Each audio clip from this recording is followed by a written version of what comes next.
Hello नमस्कार जय हिंद साथियों। तो स्वागत है आपका एक और नई वीडियो में।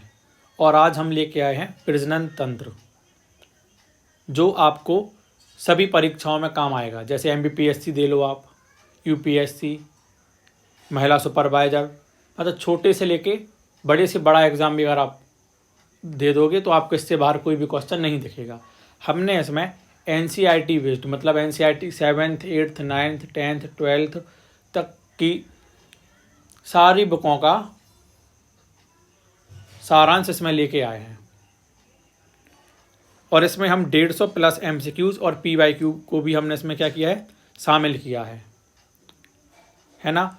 और इसके बाद हम एक और पाचन तंत्र की भी वीडियो लेके आएंगे और ग्रंथियों की भी वीडियो लेके आएंगे। अगर आपने सिर्फ प्रजनन तंत्र की आपने अगर ये वीडियो देख ली, फिर आपको कुछ और करने की ज़रूरत नहीं होगी। तो देखते हैं कि इसमें कैसे कैसे क्वेश्चन आपको देखने को मिलते हैं। आइए पहला क्वेश्चन देखते हैं।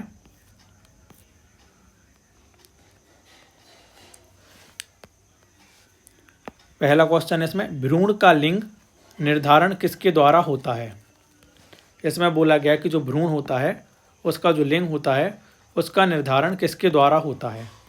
पहला ऑप्शन है माँ के गुणसूत्र, दूसरा ऑप्शन है पिता के गुणसूत्र, तीसरा ऑप्शन है हार्मोन की मात्रा और चौथा ऑप्शन है पर्यावरणीय कारक।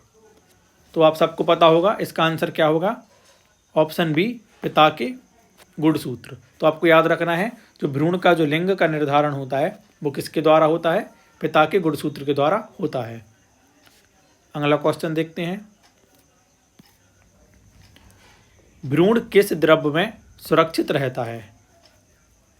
ये आपको महिला सुपरवाइजर की यूनिट 1 में भी ये क्वेश्चन आपको काम में आने वाला है। तो इसका पहला ऑप्शन है रक्त, दूसरा है मूत्र, तीसरा है एम्यूनेटिक द्रव और फोर्थ है वीर्य। तो इसका सही आंसर क्या होगा, एम्यूनेटिक द्रव। ठीक है, मतलब जो भ्रूण होता है वो एम्यूनेटिक द्रव में क्या रहता है, सुरक्षित रहता है। ठीक है, अगला क्वेश्चन देखते हैं। गर्भ अवस्था की पुष्टि के लिए कौन सा हार्मोन परीक्षण किया जाता है। मतलब आपको ये कैसे पता लगेगा कि आप क्या हो, प्रेग्नेंट हो। इसके लिए आप कौन सा टेस्ट कराते हो। पहला है HCG, ह्यूमन कोरियोनिक गोनाडोट्रोपिन, दूसरा है FSH, फॉलिकल स्टिमुलेटिंग हार्मोन, और तीसरा है LH, ल्यूटेनाइजिंग हार्मोन, और फोर्थ क्या है, प्रोलैक्टिन। तो आपको याद रखना है इसका सही आंसर क्या होगा, HCG। और इसमें एक फैक्ट और आपको याद रखना है, जो HCG जो हार्मोन होता है इसका स्त्रावण कौन करता है, प्लेसेंटा करता है। कौन करता है, प्लेसेंटा करता है। ठीक है, अगला क्वेश्चन देखते हैं। भ्रूण के पोषण और ऑक्सीजन आपूर्ति के लिए कौन सा अंग उत्तरदायी है। मतलब इसमें ये बोला गया है जो भ्रूण होता है उसके पोषण में और उसको ऑक्सीजन की आपूर्ति के लिए कौन सा अंग उत्तरदायी है। पहला है अंडाशय, दूसरा है डिंबवाही नलिका, तीसरा है अपरा, इसको इंग्लिश में बोलते हैं प्लेसेंटा, और चौथा है गर्भाशय ग्रीवा। तो इसका सही आंसर क्या होगा, प्लेसेंटा। मतलब जो प्लेसेंटा होती है उसके थ्रू बच्चे को या भ्रूण को पोषण और ऑक्सीजन की क्या की जाती, आपूर्ति की जाती है। ठीक है, और आपको पता होगा कि सुपरवाइज़र के यूनिट 1 में प्लेसेंटा के बारे में उन्होंने अलग से मेंशन किया है, तो आपको वो अलग से डेप्थ में पढ़ना होगा। अगला क्वेश्चन देखते हैं। महिलाओं के दूध उत्पादन को नियंत्रित करने वाला मुख्य हार्मोन कौन सा है। तो इसमें पहला ऑप्शन है एस्ट्रोजन, दूसरा ऑप्शन है प्रोजेस्टेरॉन, तीसरा है प्रोलैक्टिन, और चौथा है टेस्टोस्टेरोन। तो इसका सही आंसर क्या होगा, प्रोलैक्टिन। अगला क्वेश्चन देखते हैं। भ्रूण के विकास के दौरान पहली बार दिल कब धड़कता है? पहला ऑप्शन है इसमें पहला सप्ताह, दूसरा है तीसरा सप्ताह, तीसरा ऑप्शन है चौथा सप्ताह और फोर्थ ऑप्शन क्या है? छठवां सप्ताह। तो इसका सही आंसर क्या होगा? चौथा सप्ताह। ये आपको विशेष रूप से याद रखना है, एक क्वेश्चन आपको 100% एग्जाम में देखने को मिल सकता है। तो भ्रूण के विकास के दौरान पहली बार दिल कब धड़कता है? तो कब धड़कता है उसका दिल? चौथे सप्ताह में। कब धड़कता है? चौथे सप्ताह में। ठीक है, अगला क्वेश्चन देखते हैं। गर्भ अवस्था के दौरान भ्रूण को माता के रक्त प्रवाह से जोड़ने वाली संरचना क्या कहलाती है? पहला ऑप्शन है अंडाशय, दूसरा है नाल, तीसरा है गर्भाशय ग्रीवा और चौथा है प्रोस्टेट ग्रंथि। तो आपको पता होगा कि इसका आंसर क्या होने वाला है? नाल। जो नाल होती है वो भ्रूण और माँ के बीच क्या करती है? रक्त के प्रभाव, जो प्रवाह होता है उसको जोड़ने के लिए एक कड़ी के रूप में कार्य करती है। कौन? नाल। ठीक है, अगला क्वेश्चन देखते हैं। पुरुषों में शुक्राणु को पोषण कौन प्रदान करता है? पुरुषों में किसका? शुक्राणु को पोषण कौन प्रदान करता है? पहला ऑप्शन है सेमिनल वेसिकल, दूसरा है प्रोस्टेट ग्रंथि, तीसरा है एपिडिडाइमस, फोर्थ है मूत्राशय। तो इसका सही आंसर क्या होगा? Option 1 seminal vesicle. तो सेमिनल वेसिकल का कार्य क्या होता है? जो शुक्राणु होते हैं उनको क्या प्रदान करना? पोषण प्रदान करना है। आपको ये याद रखना है और MPPSC तो खास तौर पर ऐसे ही क्वेश्चन पूछता है। अगला क्वेश्चन है शुक्राणु कोशिका की ऊर्जा उत्पन्न करने वाली संरचना कौन सी है?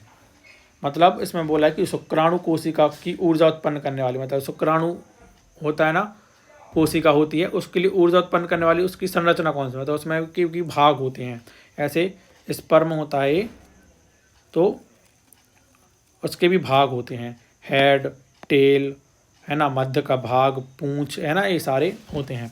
तो आपको याद रखना है पहला ऑप्शन इसमें क्या है? एक्रोसोम, दूसरा भाग क्या है? मध्य भाग, तीसरा ऑप्शन क्या है? पूंछ, टेल, चौथा ऑप्शन क्या है? सिर।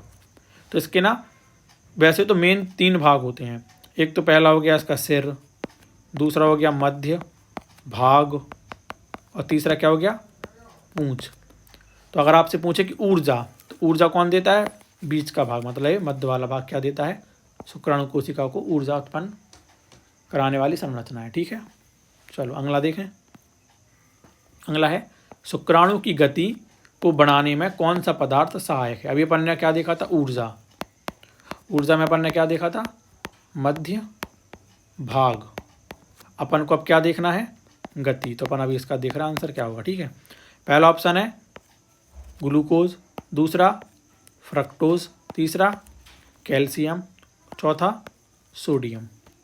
तो इसका सही आंसर क्या होगा? फ्रक्टोज। इस पे आप 4 स्टार बना लीजिए, बहुत महत्वपूर्ण क्वेश्चन है ना। तो क्वेश्चन भी ये भी आ जाता है कि शुक्राणु में कौन सी कार्बोहाइड्रेट होती है? तो फ्रक्टोज। ठीक है, तो गति कौन देता है इसमें? फ्रक्टोज। ठीक है, अपन ने ऊर्जा देख ली, गति देख ली। चलो अगला देखते हैं। मासिक धर्म चक्र की समाप्ति को क्या कहते हैं? पहला ऑप्शन है डिम्बोत्सर्जन, दूसरा है मासिक धर्म, तीसरा है रजोनिवृत्ति, चौथा है निषेचन।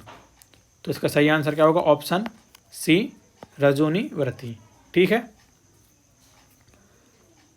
आपको ये बताना है, इसमें समाप्ति का पूछा है कि मासिक धर्म चक्र की समाप्ति को क्या कहते हैं। आपको ये बताना है कि इसके प्रारंभ को क्या कहते हैं। इसको प्रारंभ को आपके कमेंट में बताना मेरे को। ठीक है, चलो अगला क्वेश्चन देखते हैं। पुरुष प्रजनन तंत्र का कौन सा भाग शुक्राणु को संग्रहित और परिवहन करने का कार्य करता है। मतलब शुक्राणु के लिए एक प्रकार से स्टोर का और ट्रांसपोर्ट का काम कौन करता है? तो ऑप्शन देखते हैं। पहला वृषण, दूसरा दूसरा ऑप्शन है एपिडिडाइमिस, तीसरा है प्रोस्टेट, चौथा है मूत्राशय। तो इसका सही आंसर क्या होगा? Option B, epididymis. ठीक है, चलो। मतलब इसमें क्या होता है, जो शुक्राणु होते हैं वो स्टोर होते हैं और इसके परिवहन के लिए भी ये काम करता है। अगला है गर्भाशय के दौरान भ्रूण को पोषण कौन प्रदान करता है? तो अपन शायद पहले देख चुके हैं, फिर भी एक बार देख लेते। पहला ऑप्शन है डिंबबाही नलिका, दूसरा है गर्भाशय, तीसरा है अंडाशय, चौथा है अपरा। क्या है? अपरा। तो इसका सही आंसर क्या होगा? प्लेसेंटा। ठीक है, अपरा को क्या बोलते हैं अपन लोग? प्लेसेंटा। ये क्वेश्चन बहुत महत्वपूर्ण है, इसको आपको याद रखना है। ठीक है, चलो अगला देखते हैं। स्त्रियों में अंडाणु कहाँ बनते हैं?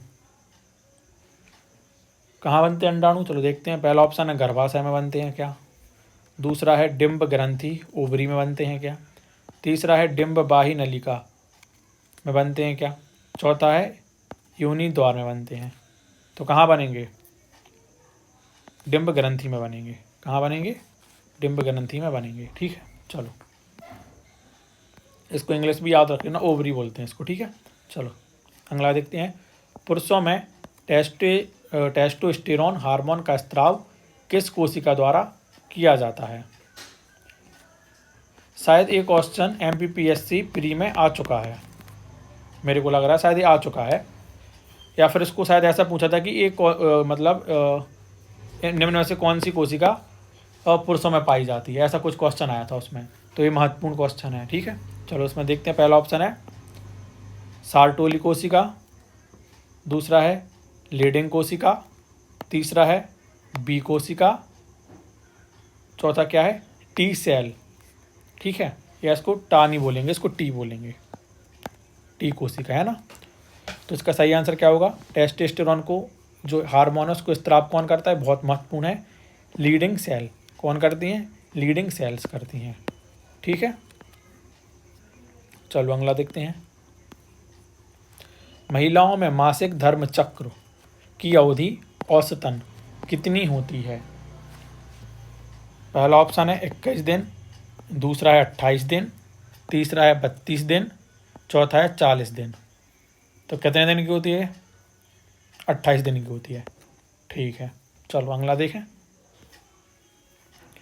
महिलाओं में अंडाणु किस अंग में बनते हैं? ये अपन कर चुके हैं, तो इसका आंसर अपन सीधा देख लेते हैं। जो अंडाणु होते हैं वो कहाँ बनते हैं? ओवरी में बनते हैं। कहाँ बनते हैं? ओवरी में बनते हैं। चलो अगला देखते हैं। शुक्राणु के सिर के सामने वाला भाग क्या कहलाता है? मैंने अभी आपको बताया था कि शुक्राणु कुछ ऐसा होता है। तो ये उसकी पूंछ हो गई, ये उसका मध्य का भाग हो गया, ये उसका क्या हो गया? सिर हो गया। लेकिन उसने क्या पूछा? ये चीज़ पूछी उससे, सिर के सामने वाला भाग ये क्या कहलाता है, ये पूछ रहा है वो। तो पहला है एपिडिडाइमस, दूसरा है एक्रोसोम, तीसरा है माइटोकॉन्ड्रिया, चौथा है फ्लैगिमल। तो भैया ये जो क्वेश्चन मार्क लगा ये वाला पार्ट क्या कहलाता है भैया? अपन का एक्रोसोम कहलाता है। इसको भी आपको क्या रखना है? याद रखना है। ये सारे क्वेश्चन NCERT बेस्ड हैं। अगर आपको लग रहा हो कि ऐसे क्वेश्चन नहीं आएंगे तो आप ये गलत सोच रहे हैं। ठीक है, चलो अगला देखते हैं। पुरुषों में शुक्राणु कहाँ बनते हैं? पहला ऑप्शन है प्रोस्टेट ग्रंथि, दूसरा है एपिडिडाइमस, तीसरा है वृषण, चौथा है मूत्र मार्ग। तो भैया कहाँ बनेंगे पुरुषों में शुक्राणु? वृषण में बनेंगे। ठीक है, चलो अगला देखते हैं। निषेचन के बाद भ्रूण का गर्भाशय में प्रत्यारोपण किस रूप में होता है? मतलब निषेचन के बाद जो भ्रूण होता है ना, उसका गर्भाशय मतलब भ्रूण, निषेचन तो बनकर फैलोपियन ट्यूब में हो जाता है ना। तो उसके बाद जो भ्रूण होता है ना उसको गर्भाशय, मतलब में प्रत्यारोपण किस रूप में होता है आपको ये बताना है। पहला इसमें जाइगोट, दूसरा है मोरुला, तीसरा है ब्लास्टोसिस्ट, और चौथा है भ्रूण। तो इसका आंसर क्या होगा? ब्लास्टोसिस्ट। ठीक है, चलो अगला देखते हैं। पुरुषों में वीर्य में शुक्राणु के अतिरिक्त कौन कौन से पदार्थ होते हैं? इसको आप स्टार लगा लीजिए, व्यापम को ऐसे क्वेश्चन पूछना बहुत पसंद है। पहला है फ्रक्टोज, प्रोटीन और एंजाइम, दूसरा है ग्लूकोज और लिपिड, तीसरा है कैल्शियम और विटामिन, चौथा है सोडियम और पोटेशियम। तो क्या मैंने आपको बताया फ्रक्टोज, तो मैं आपको बता चुका था कि फ्रक्टोज का काम क्या होता है, उसको क्या देना? गति देना। तो फ्रक्टोज इसमें है तो मतलब प्रोटीन भी एंजाइम भी, तो ये आंसर इसका हो जाएगा। ठीक है, अगला देखें। पुरुष प्रजनन तंत्र में कौन सा अंग वीर्य उत्पादन में सहायक होता है? मैं आपको एक चीज़ बता दूं, एक्ट की 2 क्लासें हो चुकी हैं और दोनों क्लासों में मैंने ट्रिक्स के माध्यम से सारी धाराएं महत्वपूर्ण सारी धाराएं मैंने आपको याद करा दी हैं। अगर आपने वो नहीं देखी हैं तो मैंने उसको एक प्लेलिस्ट में डाल दिया है, आप उसको चेकआउट कर सकते हैं। और एक और वीडियो आपके लिए अपलोड हो चुकी है जिसमें आपके लिए जितनी भी योजनाएं हैं सारों के मिक्स्ड क्वेश्चन आपके लिए प्रोवाइड करा दिए गए हैं। और मैं आपको बता दूं कि आप सिर्फ अकेली सिर्फ इतनी योजना अगर आप करके चले जाओगे ना एग्ज़ाम में, तो आप पे एक भी क्वेश्चन ऐसा नहीं होगा जो नहीं बनेगा। हाँ, हालांकि फिर वो बात अलग है कि फिर व्यापम तो कुछ भी पूछता है तो फिर वो किसी पे ही नहीं बनेगा, लेकिन अगर 10 क्वेश्चन अगर योजनाओं से आ रहे हैं तो आप कम से कम आप उसमें से 9 टिक आराम से कराओगे। और उसके भी योजनाओं के 6 से 7 मैं लेक्चर आपके लिए प्रोवाइड करा दूंगा। एक तो शायद आपका डल गया है ना, आप उसको एक बार चेकआउट कर लीजिएगा। चलो देखते हैं पहला ऑप्शन क्या। पहले क्वेश्चन इसका फिर से देख लेते एक बार कि पुरुष जो प्रजनन तंत्र में कौन सा अंग वीर्य उत्पादन में सहायक है? पहला है वृषण, दूसरा है प्रोस्टेट ग्रंथि, तीसरा है मूत्राशय, चौथा है एपिडिडाइमिस। तो इसका सही आंसर क्या होगा? प्रोस्टेट ग्रंथि। ठीक है, अगला देखते हैं। महिलाओं में गर्भ अवस्था के दौरान कौन सा हार्मोन मुख्य रूप से बढ़ता है? मतलब अगर कोई महिला प्रेग्नेंट हो जाती है तो उस दौरान कौन सा हार्मोन मुख्य रूप से उसका इंक्रीज होता है, बढ़ता रहता है? पहला है टेस्टोस्टेरोन, तो ये तो देखो हो ही गया नहीं क्योंकि तो मेल में पाया जाता है। दूसरा है एस्ट्रोजन और प्रोजेस्टेरोन, ठीक है। तीसरा है एड्रेनल, चौथा है इंसुलिन। तो देखो इंसुलिन तो होगा नहीं क्योंकि ये तो भैया सब में ही होता है ना। और दूसरा इसका कोई प्रेगनेंसी से इसका कोई लेना देना है नहीं। और इसका आपको ये बताना है कि इंसुलिन जो हार्मोन होता है उसका स्त्रावण कौन करता है ना। ये लिखा है इसमें एड्रेनालिन, तो ये तो आपको पता है कि एड्रेनालिन कौन करता है? एड्रीनल ग्रंथि करती है ना। मैं ग्रंथि पे भी आपके लिए एमसीक्यूज बना दूंगा, ठीक है। तो आपको याद रखना कि इसका सही आंसर क्या होगा? एस्ट्रोजन और प्रोजेस्टेरोन। ठीक है, चलो अगला देखते हैं। पुरुषों में शुक्राणु कहाँ स्टोर होते हैं, संग्रहित होते हैं? मैं आपको बता चुका हूँ कहाँ, मैंने आपको बताया था स्टोर का भी और परिवहन का भी, दोनों का क्या है? एपिडिडाइमिस। ठीक है, चलो अगला देखें। पुरुषों में वीर्य किस मार्ग से बाहर निकलता है? पहला है शुक्र वाहिनी, दूसरा है मूत्र मार्ग, तीसरा है प्रोस्टेट, चौथा है मूत्राशय। देखो मूत्राशय तो होगा नहीं, ग्रंथि का कोई लेना देना इसमें है नहीं। अब आपको डाउट हो सकता है शुक्र वाहिनी में और मूत्र मार्ग में, तो शुक्र वाहिनी भी इसका नहीं होगा, इसका आंसर क्या होगा? मूत्र मार्ग। ठीक है, चलो अगला क्वेश्चन है। मासिक धर्म चक्र में किस हार्मोन का स्तर बढ़ने से डिम्बो उत्सर्जन होता है? मतलब ऐसा कौन सा हार्मोन है जब मासिक चक्र होता है तो उस टाइम पे वो इंक्रीज हो जाता है, उसमें क्या होता है? डिम्बो उत्सर्जन या डिम्ब उत्सर्जन हो जाता है। पहला ऑप्शन है इसमें प्रोजेस्टेरॉन, दूसरा है ल्यूटेनाइजिंग हार्मोन, तीसरा है एस्ट्रोजन, चौथा है टेस्टोस्टेरोन। तो इसका आंसर क्या होगा? LH। आपको इसका शॉर्ट फॉर्म भी याद रखना है और फुल फॉर्म भी याद रखना है, और आप इसको पीयूष ग्रंथि में भी पढ़ते हो, है ना, इस हार्मोन को। चलो आप एक चीज़ और ध्यान रखना कि जो पीयूष ग्रंथि है वो सेकंड नंबर की, जो शरीर की दूसरे नंबर की सबसे छोटी ग्रंथि है। पहले नंबर की कौन सी है? पीनियल। कौन सी है? पीनियल। और इसको क्या बोलते हैं? जैब घड़ी भी बोलते हैं। और एक क्या करती है? मेलाटोनिन हार्मोन का भी क्या करती है? स्त्रावण करती है। ठीक है, चलो अगला है, निषेचन के कितने दिनों बाद भ्रूण का प्रत्यारोपण गर्भाशय में होता है? पहला ऑप्शन है 1 से 2 दिन में हो जाता है, दूसरा है 3 से 4 दिन में हो जाता है, थर्ड ऑप्शन है 6 से 7 दिन में हो जाता है, फोर्थ ऑप्शन है 10 से 12 दिन में हो जाता है। तो आपको ये भी रट लेना है, एक क्वेश्चन आ सकता है कब होता है? 6 से 7 दिन में क्या होता है? भ्रूण का प्रत्यारोपण कहाँ पे होता है? गर्भाशय में होता है। मैंने आपको ये बता दिया है कि निषेचन के बाद जो भ्रूण होता है जब वो गर्भाशय में जाता है तो उसका क्या नाम होता है, मैंने आपको बताया है। चलो अगला देखते हैं। स्त्री प्रजनन तंत्र में निषेचित अंडाणु को ग्रहण करने वाला भाग कौन सा है? मतलब जो इसमें जिस अंडे का जिसमें निषेचन होता है उसको ग्रहण कौन सा भाग करता है? पहला अंडाशय। अंडाशय क्यों करेगा? ये तो हो ही नहीं सकता क्योंकि अंडाशय तो उसको रिलीज करता है।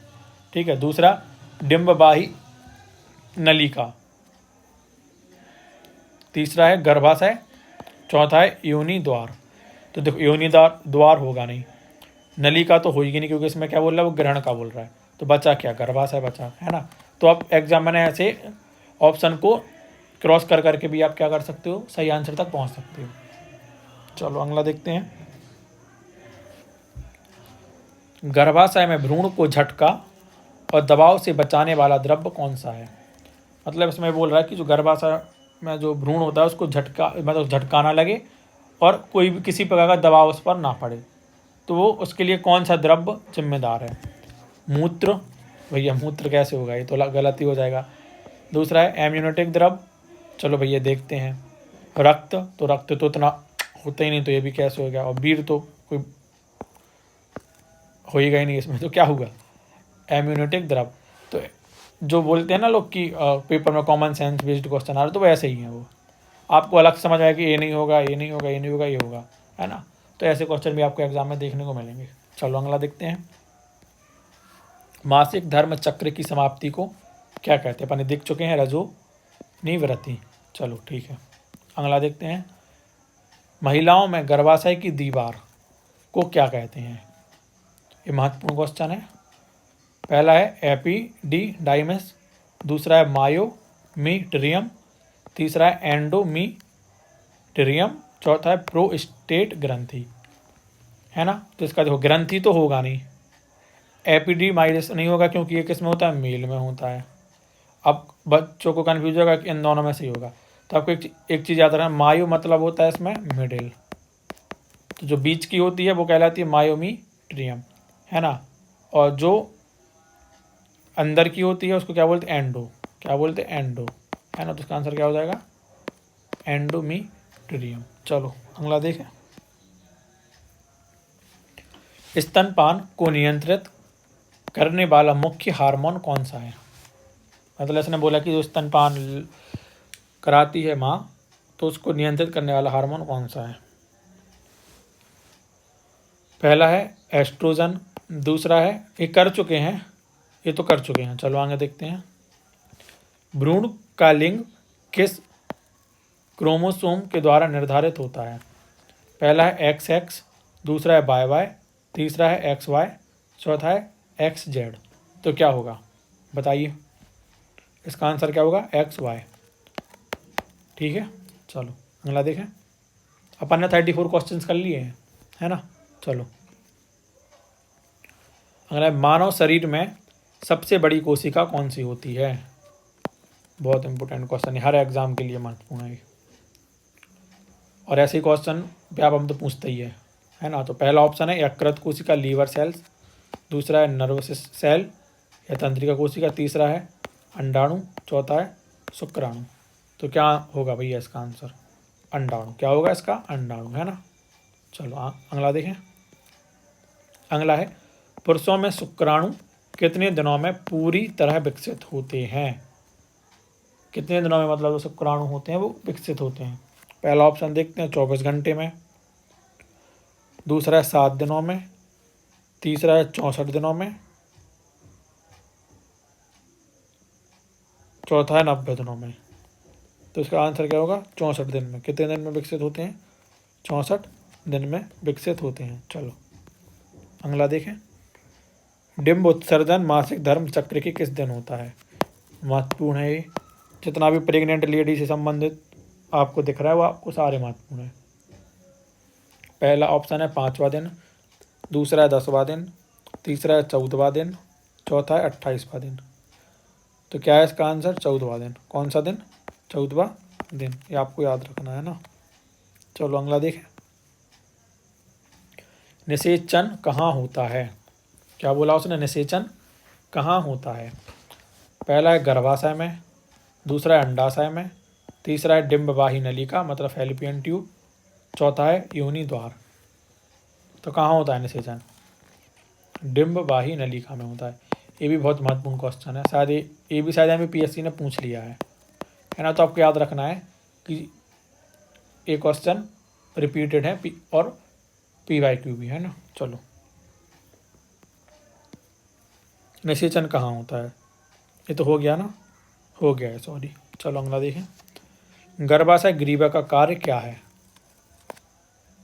पहला है निषेचित अंडाणु को ग्रहण करना, दूसरा है गर्भाशय को योनि से जोड़ना, तीसरा क्या है? मासिक धर्म चक्र को नियंत्रित करना, चौथा है अंडाशय का निर्माण करना। तो क्या होगा इसका सही आंसर? गर्भाशय को योनि से जोड़ना। क्या होता है सर्विक्स का काम? जो गर्भाशय होता है, सपोज करो कि ये आपका गर्भाशय है और ये योनि है, तो इसके बीच का क्या कहलाएगा? गर्भाशय ग्रीवा कहलाएगी। ठीक है। चलो, एक स्वस्थ महिला जीवन भर में औसतन कितने अंडाणु उत्सर्जित कर देती है? जीवन भर का बोल रहा है वो। पहला है 1000, दूसरा है 400 से 500, तीसरा है 10,000, चौथा है 20,000। तो कितना कर देती जीवन भर में वो? 400 से 500। अगला क्वेश्चन है शुक्राणु और अंडाणु के संलयन मतलब फ्यूजन को क्या कहते हैं? ठीक है, मतलब ये शुक्राणु और ये अंडाणु, तो इसके संलयन को क्या कहते हैं? पहला है ऑप्शन निषेचन, दूसरा अंकुरण, तीसरा है संचारण, चौथा है प्रत्यारोपण। तो क्या बोलते हैं भैया? निषेचन। क्या बोलते हैं? जब ये पन का शुक्राणु और ये अंडाणु मिलेगा तो क्या होगा? निषेचन होगा। ठीक है। चलो अगला देखें। भ्रूण के लिंग का निर्धारण किसके आधार पर होता है? मतलब जो भ्रूण है उसके लिंग का निर्धारण किसके लिंग पर निर्धारण होता है? माँ के गुणसूत्र पर, पिता के गुणसूत्र पर, तीसरा है माँ और पिता दोनों के, चौथा है केवल हार्मोन पर। तो क्या है इसका आंसर? पिता के गुणसूत्र पर। अगला देखते हैं। सामान्य स्थिति में एक महिला में एक वर्ष में कितने डिंब उत्सर्जन चक्र होते हैं? मतलब एक वर्ष में बोला है उसने। अभी अपन ने वो क्या देखा था? अंडाणु देखे थे कि जीवन भर में कितने करता है, तो 400 से 500 का है। लेकिन ऐसा बोला कि एक स्वस्थ जो महिला होती है, सामान्य महिला होती है, वो एक वर्ष में कितने डिंब उत्सर्जन चक्र होते हैं? 6 होते हैं, 12 होते हैं, 24 होते हैं, 30 होते हैं। तो कितने चक्र होते हैं भैया? 12 चक्र होते हैं डिंब उत्सर्जन के। अगला है पुरुष प्रजनन तंत्र में शुक्राणु कहाँ संग्रहित होते हैं? स्टोर। ये लगता है बहुत से एग्जामों में आ चुका है क्वेश्चन, इसलिए रिपीट हुआ है। तो इसका आंसर क्या होगा? Option A epididymis. ठीक है। चलो, निषेचन की प्रक्रिया के बाद कौन सा चरण आता है? मतलब जब निषेचन होगा उसके बाद कौन सा फिर चरण आएगा? तो पहला है भ्रूण निर्माण का, दूसरा है अंडो उत्सर्जन का, तीसरा है निष्कासन का, चौथा है निषेचन का। तो निषेचन तो देखो होगा नहीं, अंडोत्सर्जन भी नहीं होगा, क्योंकि अंडोत्सर्जन के बाद ही निषेचन होता है ना। और निष्कासन भी नहीं होगा, तो क्या बचा, भ्रूण निर्माण, है ना। तो क्या होता है, जब निषेचन की प्रक्रिया पूरी हो जाती है तो उससे क्या होता है, भ्रूण का क्या हो जाता है, निर्माण हो जाता है। अगला क्वेश्चन है, पुरुष प्रजनन तंत्र में कौन सा अंग वीर्य में तरल पदार्थ जोड़ता है। तरल पदार्थ कौन जोड़ता है इसमें, वीर्य में, ये देखना है। पहला वृषण जोड़ता है, दूसरा प्रोस्टेट ग्रंथि जोड़ती है, तीसरा एपिडिडाइमिस जोड़ता है, चौथा है डिम्बवाही नलिका जोड़ता है। तो कौन जोड़ता है, प्रोस्टेट ग्रंथि वीर्य में क्या जोड़ता है, तरल पदार्थ को जोड़ता है। अगला देखें, चलो। कौन सा भ्रूण को माँ के शरीर से जोड़ता है, कौन सा भाग भ्रूण को माँ के शरीर से जोड़ता है और पोषण प्रदान करता है। तो क्या होगा इसका सही आंसर, प्लेसेंटा। क्या होगा, प्लेसेंटा। ये अपन कर चुके हैं, है ना। अगला क्वेश्चन देखें, चलो। महिलाओं में डिंब उत्सर्जन कब होता है। पहला ऑप्शन है मासिक चक्र के पहले दिन, दूसरा है मासिक चक्र के 14वें दिन, तीसरा है मासिक चक्र के अंतिम दिन, चौथा है गर्भ धारण के दौरान। तो इसका आंसर सही क्या होगा, मासिक चक्र के 14वें दिन। अगला क्वेश्चन देखें, पुरुष प्रजनन तंत्र में शुक्राणु कोशिकाओं के निर्माण की प्रक्रिया को क्या कहा जाता है। मतलब शुक्राणु कोशिकाओं के जो निर्माण की प्रक्रिया उसको क्या कहा जाता है ना। अपन ने 50 क्वेश्चन कर लिए, है ना। कितने क्वेश्चन हो गए अपने, ये कौन सा क्वेश्चन है, 50वां क्वेश्चन है। पहला है ओजोनीसिस, दूसरा है स्पर्मेटोजेनेसिस, तीसरा है निषेचन, चौथा है भ्रूण निर्माण। तो इसका आंसर उसके नाम से समझ में आया, निर्माण का पूछ रहा है स्पर्म का, तो स्पर्मेटोजेनेसिस, ठीक है। अगला क्वेश्चन देखें, चलो। अगला है, निम्नलिखित में से कौन सा हार्मोन पुरुषों में प्रजनन से संबंधित है। कौन सा हार्मोन किससे पुरुषों में किससे प्रजनन से संबंधित है। पहला है एस्ट्रोजन, दूसरा है प्रोजेस्टेरॉन, तीसरा है टेस्टोस्टेरोन, चौथा है प्रोलैक्टिन। तो सही आंसर क्या होगा इसका, टेस्टोस्टेरोन, ऑप्शन सी।